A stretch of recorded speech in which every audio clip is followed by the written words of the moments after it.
আজকে আপনাদের পরিচয় করিয়ে দিব নবরত্ন মন্দির নামে একটি মন্দিরের সাথে, যা সিরাজগঞ্জ জেলার উল্লাপাড়া উপজেলায় অবস্থিত বাংলাদেশের একটি প্রাচীন মন্দির ও প্রত্নতাত্ত্বিক স্থাপনা। এটি উপজেলার হাটিকুমরুল গ্রামে অবস্থিত বলে একে হাটিকুমরুল নবরত্ন মন্দির নামেও ডাকা হয়। তবে স্থানীয়ভাবে এটি দোলমঞ্চ নামেও পরিচিত। বাংলাদেশে আবিষ্কৃত নবরত্ন মন্দির সমূহের মধ্যে এটি সবচেয়ে বড়।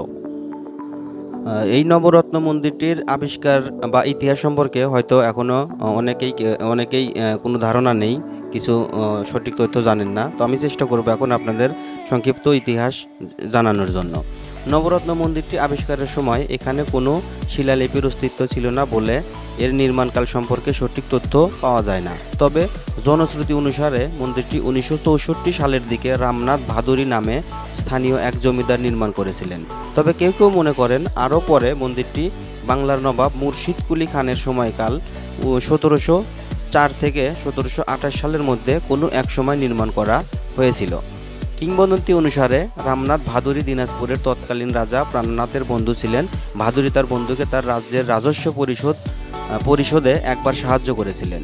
তারই ফলস্বরূপ প্রাণনাথ দিনাজপুরের কান্তনগর মন্দিরের অদলে সিরাজগঞ্জে এই মন্দিরটি নির্মাণ করে দেন। আবার কেউ কেউ মনে করেন ভাদুরী তার নিজস্ব অর্থ ব্যয় করেই এই মন্দিরটি নির্মাণ করেন।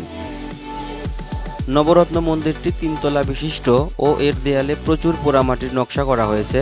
শক্ত একটি মঞ্চের উপর স্থাপিত মন্দিরটির আয়তন 15 বর্গমিটার। এর উপর যে স্তম্ভগুলোর মাধ্যমে মন্দিরটি দাঁড়িয়ে রয়েছে তার প্রতিটি স্তম্ভের দৈর্ঘ্য 15.4 মিটার ও প্রস্থ 13.25 মিটার। নবরত্ন নামটি এসেছে মন্দিরের উপর বসানো 9টি চূড়া থেকে, যেগুলো বর্তমানে প্রায় ধ্বংস হয়ে গিয়েছে। নবরত্ন মন্দিরটি 7টি বারান্দা ও 5টি দরজার সমন্বয়ে গঠিত।